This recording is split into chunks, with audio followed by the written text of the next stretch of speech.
या दोन्ही बातम्या आता आपण विस्ताराने पाहूयात। राज ठाकरे आणि अमित शहांची आज भेट होणार आहे अशी माहिती सूत्रांकडून मिळतेय। राज ठाकरे आणि शहांमध्ये काल बैठक काही झालेली नाहीये। आज ठाकरे आणि शहांची फडणवीसांच्या अनुपस्थितीमध्ये बैठक होणार आहे। फडणवीस आज कोर कमिटीच्या बैठकीसाठी मुंबईकडे येण्यासाठी रवाना होणार आहेत आणि मनसेला माहितीमध्ये घेण्याच्या हालचालींना आता वेग आल्याचं पाहायला मिळतंय। राज ठाकरेंची गेल्या 4 दिवसांमधली ही दुसरी दिल्ली वारी आहे। आज की उद्या म्हणजे आम्हाला तुम्ही जसं सांगाल तसं मी नाही भेटणार। ठीक आहे, तुमची आमची विनंती आहे। समजू शकतो, पण मला आता काय बोलणार काही नाही। तुम्ही रात्री मला नाही मला या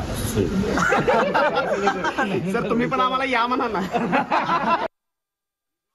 आज की उद्या म्हणजे आम्हाला तुम्ही जसं सांगाल तसं मी नाही भेटणार। ठीक आहे, तुमची आमची विनंती आहे। समजू शकतो, पण मला आता काय बोलणार काही नाही। तुम्ही रात्री मला नाही मला या